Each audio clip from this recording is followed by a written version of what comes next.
Okay, so we have a very interesting topic for this evening during a live stream. And I have seen this question many players are asking on different kind of social media regarding Throne and Liberty. Question is very simple. Should you start immediately to play on weapon combination which you want to play in endgame?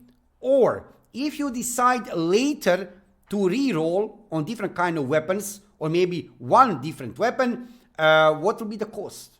Is it easy to reroll on different weapon or different weapons?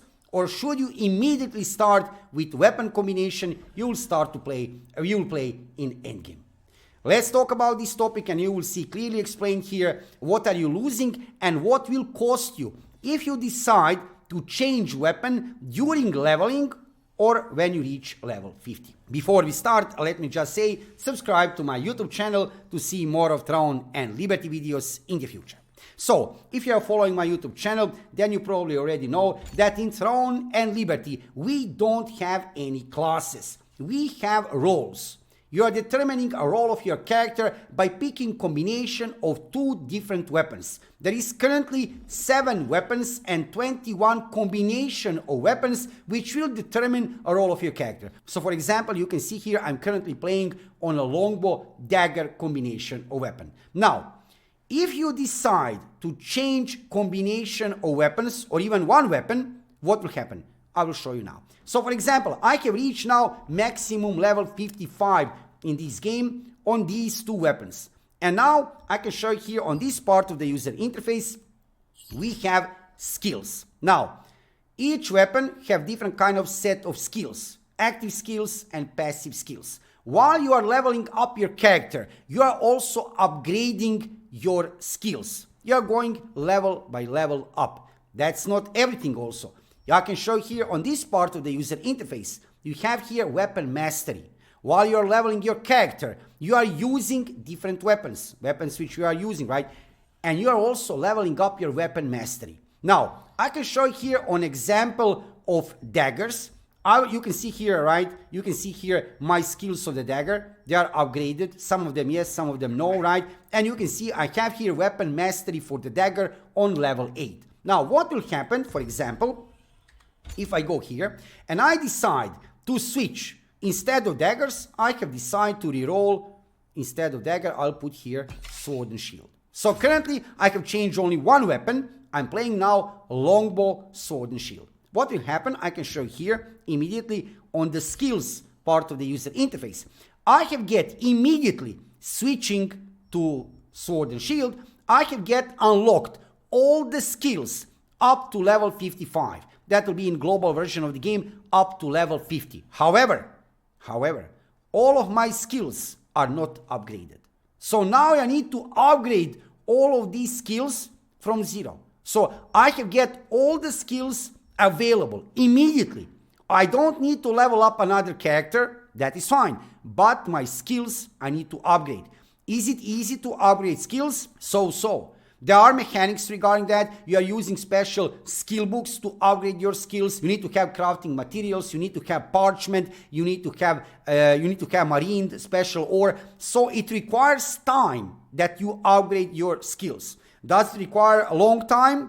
I wouldn't say a long time, but absolutely yes, it requires some time. Also, you will notice here that my weapon mastery, look at this, for sword and shield is 0.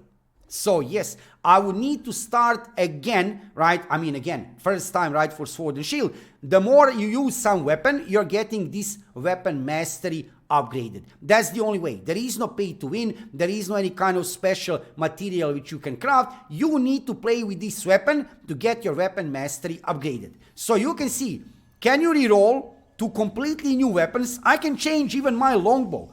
I can completely change both of my weapons. And what would happen? When I would completely change both of my weapons, what would happen? I can show you, right? Basically, on skills, I can use immediately all the skills available for that weapon up to level 50. Until level which I have level up on character, right? But all the skills are on 0. And my weapon mastery is on 0. So am I losing a lot? Not really. I'm not losing a lot. I'm losing some time. Obviously, you would lose some time in this re-rolling. Few days, possibly. few days of leveling maybe, or in generally few days of gameplay, right? But what is also important to say, now, if you have decided to change your mind again, let's say that I have seen, okay, I have done mistake. I want to go back to daggers, right? My previous combination. So I'll put daggers back.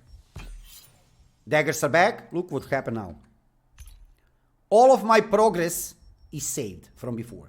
So when I return to my previous combination, look, skills of the dagger, upgraded. Look at this. Weapon mastery for the dagger, nothing is lost. Everything is saved, right? Regarding my weapon which I previously had, right? So you can try, this is the best part to understand here, right? So you can start to play on any weapon combination you want. During leveling or during even when you reach endgame, you can change your mind. Absolutely you can. Reroll one weapon, even both weapons, but save those weapons, put those weapons in your inventory, right? You can change them. Just one click. Look, I can change them, right? Then if you change your mind again, you say, okay, this was a bad decision. I want to go back to my old build. All you need to do is to put your weapon back. And that's it. All of your skill upgrades, all of your weapon mastery is still saved. You are not losing anything. However, I would still recommend that you start to play on the combination of weapon which you want to play in endgame. Some combination of weapons, they are easier for leveling. In generally talking, DPS weapons, they are easier for leveling. Sword and shield and wand don't have that much damage output in comparison with other weapons for leveling. So you will be a little bit slower during leveling if you decide to play, let's say, sword and shield wand, because you will miss DPS. But don't worry about that. Leveling in Throne and Liberty is very, very fast. You can reach endgame level 50, maximum level in this game very, very fast. I can prepare also some dedicated videos on my YouTube channel. Make sure to check it out. How to level up very fast in Throne and Liberty. Within first day after release, you can reach maximum level 50. Leveling is fast. So basically, you are not losing anything. Even if you decide to play on sword and shield or wand during leveling, you will be a little bit slower. So what?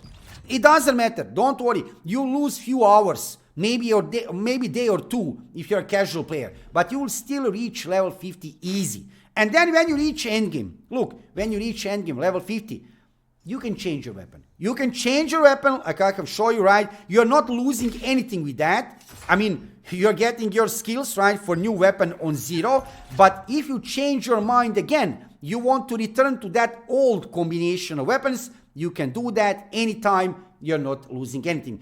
What you will need? Yeah, you will need some time, right? If you change your weapon or weapons, right? You will need to get some time to play the game, to acquire skill books, to upgrade your skills from 0. And yes, of course, you will need to play with that specific weapon to upgrade your weapon mastery. Other than that, there is no problem regarding re-rolling, changing different kind of weapons, right? And also I can show here on this part of the user interface, this is very important to know, we have these presets. That means that you don't need to play one combination of weapons. When you reach endgame, you can play few different combination of weapons on one character.